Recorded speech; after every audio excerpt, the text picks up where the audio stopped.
സാധാരണ ഇത്തരം താസിയത്തിൻ്റെ സദസ്സുകളിൽ പ്രിയപ്പെട്ട അഷ്റഫ് സാഹിബ് വിളിച്ചിട്ട് വരാറുണ്ട്. SKSF-ൻ്റെയും SVS-ൻ്റെയൊക്കെ നേതൃത്വത്തിൽ അള്ളാഹുവിൻ്റെ റസൂൽ തിരുമേനി സല്ലല്ലാഹു അലൈഹി വസല്ലമ തങ്ങൾ വളരെ ശ്രേഷ്ഠതയോടെ നമുക്ക് പഠിപ്പിച്ചു തന്ന മരണപ്പെട്ട വ്യക്തിയുടെ ബന്ധുമിത്രാദികൾക്ക് പ്രാർത്ഥനയാൽ, നല്ല വാക്കുകളാൽ ആശ്വാസം ചൊരിയുക എന്നത് അള്ളാഹു വളരെ പ്രതിഫലം നൽകുന്ന ഒന്നാണ്. അതുകൊണ്ട് തന്നെ വന്ന ഓരോരുത്തരും ഇവിടുത്തെ സൈനുദ്ദീൻ മുസ്ലിയാരുടെ കുടുംബക്കാർക്ക് വേണ്ടി, അവരുടെ മക്കൾക്ക് വേണ്ടിയൊക്കെ ദുആ ചെയ്യണം. ആ പ്രാർത്ഥന ആരംഭ റസൂൽ ഇങ്ങനെയാണ് പഠിപ്പിച്ചത്. മരിച്ച വീട്ടിൽ താസിയത്തിന് വേണ്ടി ചൊല്ലുമ്പോൾ നടത്തേണ്ട ഉപയോഗം സംഭവിച്ച നിങ്ങളുടെ പ്രിയപ്പെട്ട ആ വ്യക്തിക്ക് മഗ്ഫിറത്ത് നൽകട്ടെ എന്ന പ്രാർത്ഥനയാണ് ആരംഭ ഹബീബ് റസൂലുള്ളാഹി സ്വല്ലല്ലാഹു അലൈഹി വസല്ലം തങ്ങൾ പഠിപ്പിച്ചത്. നമ്മളത് നടത്തണം. അപ്പോഴാണ് ആ താസിയത്തിന്റെ പ്രതിഫലം നമുക്ക് ലഭിക്കുക. നമ്മളുടെ ഏറ്റവും നല്ല ജീവിതം നമുക്ക് നയിക്കാൻ ഇത്തരം സന്ദർഭങ്ങളൊക്കെ സഹായകമേകുമെന്നതാണ്. വിളിച്ചിട്ട് വരുന്നു എന്നതിനേക്കാൾ മരണപ്പെട്ട വ്യക്തിയുമായി ബന്ധപ്പെട്ട ഏതു പ്രവർത്തനങ്ങളും ജീവിച്ചിരിക്കുന്ന ആളുകൾക്ക് മരണചിന്ത ഉണ്ടാകാൻ വളരെ പ്രധാനപ്പെട്ടതാണ്. പ്രത്യേകിച്ചും ആരംഭ റസൂൽ തിരുമേനി സല്ലല്ലാഹു അലൈഹി വസല്ലമ തങ്ങളുടെ സദസ്സിൽ അബ്ദുല്ലാഹ് ബിൻ ഉമർ റളിയല്ലാഹു അൻഹുമാ റിപ്പോർട്ട് ചെയ്യുന്ന ഒരു ഹദീസിൽ കാണാം, അൻസാരികളിൽപ്പെട്ട ഒരു ചെറുപ്പക്കാരൻ എഴുന്നേറ്റ് നിന്ന് പള്ളിയിൽ വെച്ച് ചോദിച്ചു, അല്ലാഹുവിന്റെ റസൂലേ, മുഅ്മിനീങ്ങളുടെ കൂട്ടത്തിൽ ഏറ്റവും ഉത്കൃഷ്ടനായ വ്യക്തി ആരാണ്? അതിന് അല്ലാഹുവിന്റെ റസൂൽ കൊടുത്ത മറുപടി അഹ്സനുഹും ഖുലുഖ എന്നാണ്. മുഅ്മിനീങ്ങളുടെ കൂട്ടത്തിൽ സൽസ്വഭാവി ആരാണോ അവനാണ് മുഅ്മിനീങ്ങളുടെ കൂട്ടത്തിലെ ശ്രേഷ്ഠൻ. ആ ചെറുപ്പക്കാരൻ അടുത്തൊരു ചോദ്യം കൂടി ചോദിച്ചു, എങ്കിൽ ഫഅയ്യുഹും അഖിയസു, മുഅ്മിനീങ്ങളുടെ കൂട്ടത്തിലെ ബുദ്ധിമാൻ ആരാണ് റസൂലേ? അതിന് അല്ലാഹുവിന്റെ റസൂൽ തിരുമേനി സല്ലല്ലാഹു അലൈഹി വസല്ലം തങ്ങൾ നൽകിയ മറുപടി നമ്മളൊക്കെ ആഴത്തിൽ ചിന്തിപ്പിക്കേണ്ടതാണ്. മുത്തുനബി സല്ലല്ലാഹു അലൈഹി വസല്ലം അതിന് നൽകിയ മറുപടി അക്സറുഹും ലിൽ മൗതി ദിക്റ, മുഅ്മിനീങ്ങളുടെ കൂട്ടത്തിൽ ആരാണോ ഏറ്റവും അധികരിപ്പിച്ച് മരണത്തെ ഓർക്കുന്നത്, വഅഹ്സനുഹും ലിൽ മൗതി ഇസ്തിഅദാദ, മരണത്തിന് വേണ്ടി ഏറ്റവും അധികമായി ഒരുങ്ങി തയ്യാറാവുന്നതും ആരാണോ, ഖബ്ല അൻ യൻസില ബി, ആ മരണം അവനിലേക്ക് വന്ന് അവനെ പിടികൂടുന്നതിന്റെ മുന്നേ, റൂഹ് തൊണ്ടക്കുഴിയിൽ എത്തുമ്പോഴല്ല ഞാൻ മടങ്ങിയെന്ന്, മരണം തന്നെ വന്ന് പിടികൂടുന്നതിന്റെ മുന്നേ തന്നെ മരണത്തെ അധികമായി ഓർക്കുകയും ആ മരണ ദിവസത്തിന് വേണ്ടി ഒരുങ്ങി തയ്യാറാവുകയും ചെയ്യുന്ന ആളുകളിലെ ഉലൈകൽ അഖിയാസ്, അവരാണ് ബുദ്ധിമാന്മാരായ ആളുകൾ. അള്ളാഹു നമ്മെ ആ കൂട്ടത്തിൽ ഉൾപ്പെടുത്തി തരട്ടെ. പ്രിയപ്പെട്ട സൈനുദ്ദീൻ മുസ്ലിയാരെ കുറിച്ച് ഓർക്കുമ്പോൾ ഈ ഹദീസ് കൃത്യമാണ്. അള്ളാഹു ആ കൂട്ടത്തിൽ അദ്ദേഹത്തെ ഉൾപ്പെടുത്തട്ടെ. അദ്ദേഹം കർമ്മ മേഖലയായി 55 വർഷത്തോളം ജീവിച്ച കല്ലൂര് എനിക്ക് വ്യക്തിപരമായി ബന്ധമുള്ള ഒരു പ്രദേശമാണ്. എൻ്റെ ഉമ്മയുടെ നാടാണ്. അതിലെ കിഴക്കേ കല്ലൂരിൽ 55 വർഷത്തോളം അദ്ദേഹം താമസിച്ചത് മുഅല്ലിമായി ആ നാട്ടുകാരിൽ ഒരാളായിട്ടാണ്. ഈ വരുന്ന ആഗസ്റ്റ് 2-ാം തീയതി അദ്ദേഹത്തിന് അവിടെ അനുമോദന ചടങ്ങ്, അദ്ദേഹത്തെ ആദരിക്കുന്ന ഒരു ചടങ്ങ് നടക്കാനിരിക്കുകയാണ്. പക്ഷെ അള്ളാഹു അദ്ദേഹത്തെ ആദരിച്ച് അള്ളാഹുവിലേക്ക് കൊണ്ടുപോയി. അള്ളാഹു അദ്ദേഹത്തെ ശ്രേഷ്ഠവാന്മാരിൽ ഉൾപ്പെടുത്തുമാറാവട്ടെ. കുടുംബപരമായി എനിക്ക് ബന്ധമുള്ള കല്ലൂർ അബൂബക്കർ മുസ്ലിയാർ നഹറല്ലാഹു മർഖദ എന്ന സ്വാത്വികനായ മഹാപണ്ഡിതൻ, സംസ്ഥയുടെ കേന്ദ്ര മുശാവറങ്ങായിരുന്നു അദ്ദേഹം. അദ്ദേഹത്തിന്റെ ഒരുപാട് മഹൽ വ്യക്തിത്വങ്ങളിൽപ്പെട്ട ശിഷ്യന്മാരിൽ പ്രമുഖനാണ് ബഹുമാനപ്പെട്ട സൈനുദ്ദീൻ മുസ്ലിയാർ. ഒരുപാട് ആളുകൾ പ്രശസ്തരാണ്. നമ്മുടെ ആദരണീയരായ മർഹൂം പുറങ്ങ അബ്ദുള്ള ഉസ്താദിനെ പോലെ അല്ലാഹു അദ്ദേഹത്തിന് മഗ്ഫിറത്ത് പ്രദാനം ചെയ്യട്ടെ. അതുപോലെ തൃശൂർ ജില്ലയിൽ വെൺമേനാട്ട് ബഹുമാനപ്പെട്ട ആദരണീയരായ ബെന്മേനാട് ഉസ്താദ് എന്ന് വിളിക്കുന്ന ബെന്മേനാട് അബൂബക്കർ മുസ്ലിയാർ, ഇതൊക്കെ അബൂബക്കർ മുസ്ലിയാരുടെ ശിഷ്യഗണങ്ങളിൽ പ്രധാനികളാണ്. അവരൊക്കെ പ്രശസ്തരുമാണ്. എന്നാൽ അവരുടെയൊക്കെ അറിവിന്റെ ആഴങ്ങളിൽ അവരൊക്കെ എത്രമേൽ പ്രശസ്തമാണോ അതേ അറിവിന്റെ ആഴങ്ങൾ അള്ളാഹുവിന്റെ വിശുദ്ധമായ ദീനിൽ നേടിയെടുത്ത പണ്ഡിത ശ്രേഷ്ഠനാണ് ആദരണീയരായ സൈനുദ്ദീൻ മുസ്ലിയാർ എന്ന് നമ്മൾ മനസ്സിലാക്കുന്നിടത്താണ് അദ്ദേഹത്തിന്റെ മഹത്വമുള്ളത്.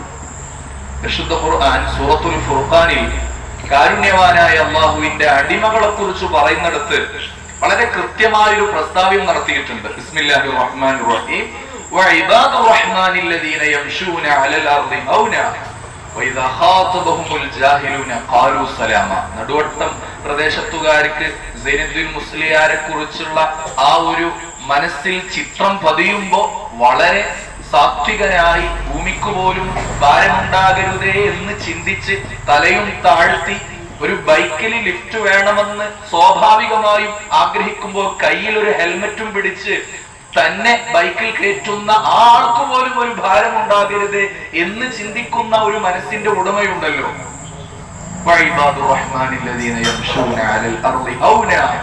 വളരെ വിനയഭാവത്തോടെ ഭൂമിയിൽ നടക്കുന്ന ഒരു മഹാമനീഷി. ആരെങ്കിലും വല്ല അസ്വസ്ഥതകൾക്കും വന്നാൽ വളരെ നല്ല വാക്കുകൾ മാത്രം പറഞ്ഞ് രംഗം വിടുന്ന ആ വിഷയത്തിൽ വളരെ നല്ല ജീവിതം. അദ്ദേഹത്തിന്റെ മക്കളൊക്കെ, പിന്നെ എനിക്ക് എന്റെ പ്രിയപ്പെട്ട സുഹൃത്തുക്കളുണ്ട്, യൂസുഫ്, യൂനുസ്, ഉനൈസ്, ഉവൈസ്, പ്രിയപ്പെട്ട യൂനുസ്. ഇൽമിന്റെ വഴിയിൽ തന്റെ മക്കളെയും മരുമക്കളെയും ഒക്കെ വളരെ അത്രമേൽ ഇഷ്ടപ്പെടുകയും കുടുംബത്തിന് വേണ്ടി, ഞാൻ മനസ്സിലാക്കിയത് അന്ന് രാവിലെ പോലും, ആ മരണപ്പെടുന്നതിന്റെ രാവിലെ പോലും വീട്ടിലേക്ക് കടന്നു വരാനിരിക്കുന്ന പേരക്കുട്ടിയുമായി ബന്ധപ്പെട്ട് അത്രമേൽ ഒരു വീട്ടിന്റെ കാര്യങ്ങൾ, കുടുംബത്തിന്റെ കാര്യങ്ങൾ, നാട്ടിന്റെ കാര്യങ്ങൾ, വളരെ വിദൂരത്തായുള്ള ആ ഒരു പ്രദേശത്തേക്ക് ഇൽമു പഠിക്കാൻ എന്ത് റിസ്ക് എടുത്തും പോകാൻ ഇൽമിന് വേണ്ടി ജീവിതം നയിച്ച, മാറ്റിവെച്ച ഒരു മഹാമനീഷി. നമുക്കൊരുപാട് അദ്ദേഹത്തിൽ നിന്ന് പഠിക്കാനുണ്ട്. അത്രമേൽ അറിവുള്ള, ആ അറിവൊക്കെ പ്രാക്ടിക്കലായി ഉപകാരപ്രദമായ അറിവ്. നമ്മൾ അങ്ങനെയുള്ളത് വരട്ടെ, റബ്ബി സിദ്നി ഇൽമ, അല്ലാഹുവേ ഇൽമ എനിക്ക് വർദ്ധിപ്പിച്ചു തരണമേ എന്ന് പറഞ്ഞാൽ ആ കൂട്ടത്തിൽ നമ്മൾ മനസ്സിലാക്കേണ്ട മറ്റൊരു പ്രാർത്ഥനയുണ്ട്. അല്ലാഹുമ്മ ഇന്നി അഊദു ബിക മിൻ ഇൽമിൻ ലാ യൻഫ.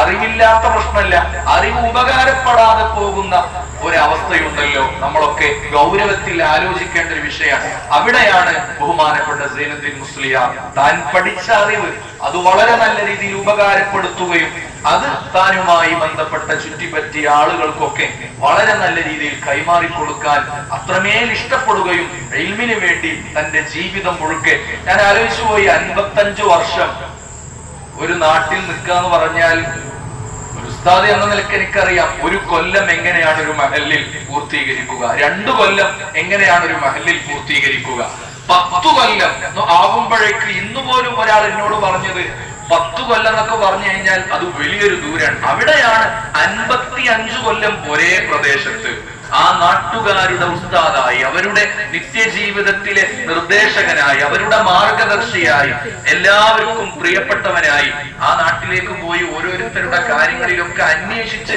ഇടപെട്ട് അവർക്ക് ആവശ്യമായ ഉപദേശങ്ങൾ, അദ്ദീനു വന്നസീഹ, ദീൻ എന്ന് പറഞ്ഞാൽ തന്നെ ഗുണകാംശപരമായ സതുപദേശങ്ങളാണല്ലോ, അതൊക്കെ നൽകാൻ തന്റെ ജീവിതം മാറ്റിവെച്ച അദ്ദേഹം, അള്ളാഹു അദ്ദേഹത്തിന്റെ അള്ളാഹുവിന്റെ റഹ്മത്തിലേക്ക് അദ്ദേഹത്തെ കൊണ്ടുപോയിരിക്കുകയാണ്. അള്ളാഹു അദ്ദേഹത്തെ സ്വീകരിക്കുമാറാവട്ടെ.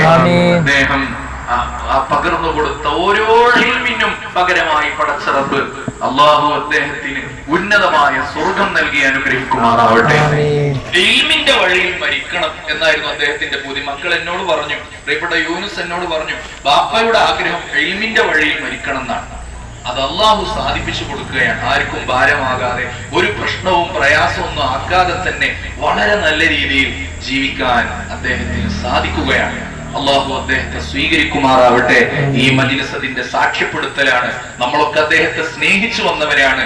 ഈ സ്നേഹം നമ്മളിൽ നിന്ന് മരണപ്പെട്ടവരിലേക്ക് നമ്മൾ കൈമാറി കൊടുക്കുന്ന ഈ സ്നേഹം ഉണ്ടല്ലോ, ഇത് ഇതുപോലെ കിട്ടാൻ നമ്മളും കൊതിക്കണമെന്നാണ്.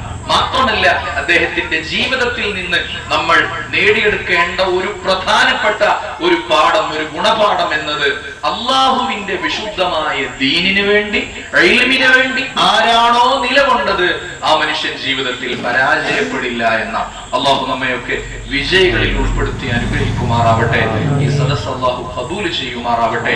അദ്ദേഹത്തിന്റെ സേവന പ്രവർത്തനങ്ങൾ, ദീനീ ഖിദ്മകൾ അള്ളാഹു ഖബൂൽ ചെയ്യുമാറാവട്ടെ. അള്ളാഹു ഏറ്റവും ഇഷ്ടപ്പെട്ട ഇഷ്ടദാസരുടെ കൂട്ടത്തിൽ അദ്ദേഹത്തെ അള്ളാഹു ഉൾപ്പെടുത്തുമാറാവട്ടെ. അദ്ദേഹത്തിന്റെ വേർപാടിൽ വ്യസനിക്കുന്ന പ്രിയപ്പെട്ടവർക്ക് അള്ളാഹു വലിയ ക്ഷമ നൽകുമാറാവട്ടെ. ആ ക്ഷമക്ക് അള്ളാഹു കനത്ത പ്രതിഫലം നൽകുമാറാവട്ടെ. ഈ മജ്ലിസ് അള്ളാഹു നമ്മിൽ നിന്ന് സ്വീകരിക്കുമാറാവട്ടെ.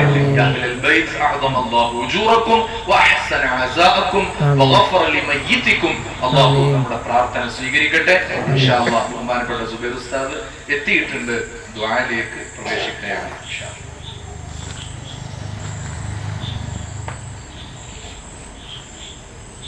الحمد لله الحمد لله الحمد لله رب العالمين. الحمد لله الذي هدانا إلى الإسلام وجعلنا من أمة سيدنا محمد صلى الله عليه وسلم حمدا يوافي نعمه ويكافئ مزيدا. اللهم صل على سيدنا محمد النبي الأمي الحبيب المحبوب شافي العلل ومفرج الكروب وعلى آله وصحبه وسلم. اللهم صل على سيدنا محمد طب القلوب ودوائها وعافية الأبدان وشفائها ونور الأبصار وضيائها وعلى آله وصحبه وسلم. اللهم صل على سيدنا محمد الفاتح لما أولد والخاتم لما سبق ناصر الحق بالحق والهادي إلى صراطك المستقيم وعلى آله وصحبه حق قدره ومقداره العظيم. اللهم صل صلاة كاملة وسلم سلاما تاما على سيدنا محمد الذي تنحل به العقد وتنفرج به الكرب وتقضى به الحوائج وتنال به الرغائب وحسن الخواتم ويستسقى الغمام بوجهه الكريم وعلى آله وصحبه في كل لمحة ونفس بعدد كل معلوم لك. حسبنا الله ونعم الوكيل نعم المولى ونعم النصير. لا حول ولا قوة إلا بالله العلي العظيم. لا إله إلا أنت سبحانك إني كنت من الظالمين. ربنا عليك توكلنا وإليك أنبنا وإليك المصير. إنا لله وإنا إليه راجعون. اللهم أوصل وبلغ مثل ثواب ما قرأناه من قرآنك العظيم وما صليناه على النبي الكريم وما ذكرناه من ذكرك العظيم. هدية منا أولا إلى روضة النبي المصطفى محمد صلى الله عليه وسلم. اللهم ثم إلى حضرات جميع الأنبياء والمرسلين وإلى جميع زواج النبي صلى الله عليه وسلم وآله وأصحابه وعترته وأتباعه كلهم أجمعين وإلى جميع من تقربوا إليك بعلمهم وعباداتهم وإخلاصهم وتقواهم من مشارق الأرض ومغاربها صغيرا وكبيرا ذكرا وأنثى خامنا ومشكورا يا رب العالمين. اللهم أمدنا بمددهم واحمنا بحمايتهم وانصرنا بنصرتهم وأنقذ علينا وعلى ما لنا وعلى من لنا وأسة على من مات من أهل هذا البيت من فيوضاتهم وبركاتهم وأمدادهم يا الله يا رب العالمين. اللهم أوصل وبلغ مثل ثواب ما قرأناه من قرآنك العظيم وما صليناه على النبي الكريم وما ذكرناه من ذكرك العظيم. هدية منا إلى قبر وإلى روح من نبيناه من مات من أجل هذا البيت. اللهم اغفر له وارحمه وعافه واعف عنه. اللهم أكرم نزله ووسع مدخله وغسله بالماء والثلج والبرد. اللهم تقبل حسناته وخدماته لدينك ولعلمك يا الله يا رب العالمين. اللهم تقبل منه خدماته لدينك ولعلمك يا الله يا ذا الجلال والإكرام. اللهم تقبل منه خدماته لدينك ولعلمك يا الله يا رب العالمين. وتقبل منه صالح أعماله كلها يا الله يا ذا الجلال والإكرام. اللهم تجاوز عن سيئات الحياة بمحض فضلك وجودك وكرمك وإحسانك يا أكرم الأكرمين ويا رب العالمين. اللهم جافي القبر عن جنبيه، اللهم آمنه من كل الفزع، اللهم آمنه من كل الفزع، اللهم آمنه من كل الفزع. نبر قبره بنور القرآن، زين قبره بزينة القرآن، وسع قبره بسعة القرآن، بارك في قبره ببركة القرآن، عظم قبره بعظمة القرآن، افتح إلى قبره بابا من أبواب الجنان.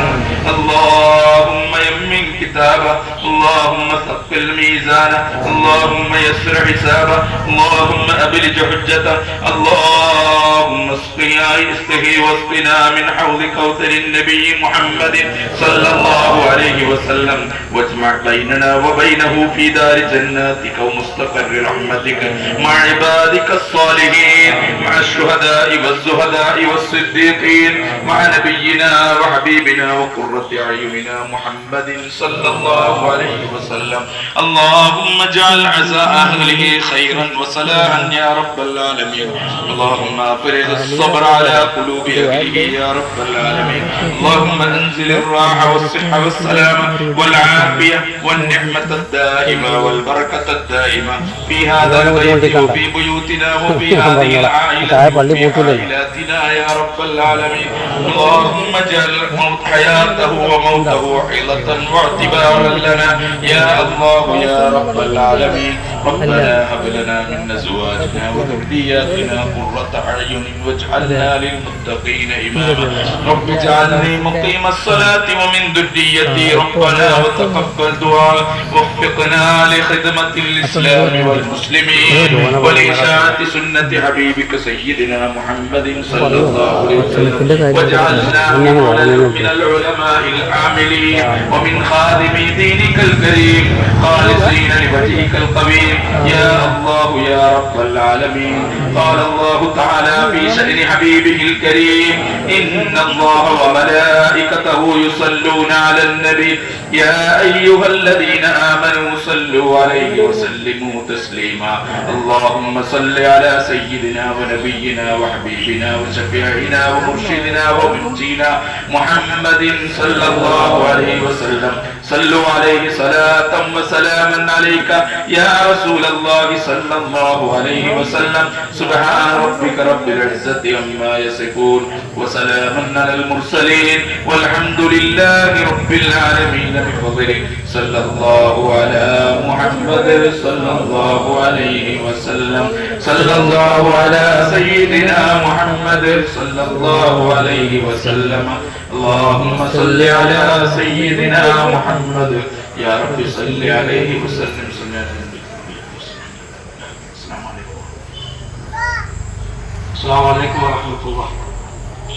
നമ്മുടെ ഉപ്പയുടെ മാറ്റത്തിന് വേണ്ടി ദുആ ചെയ്യാൻ ഒരുമിച്ച് കൂടിയ എല്ലാവർക്കും അല്ലാഹു അർഹമായ പ്രതിഫലം നൽകുമാറാവട്ടെ. ജസാക്കുമുല്ലാഹു ഖൈറൻ കസീറ, ജസാക്കുമുല്ലാഹു ഖൈറൻ കസീറ ഫി ദുനിയ വൽ ആഖിറ. നമ്മളെല്ലാവർക്കും ഭക്ഷണം എഴുതിയിട്ടുണ്ട്.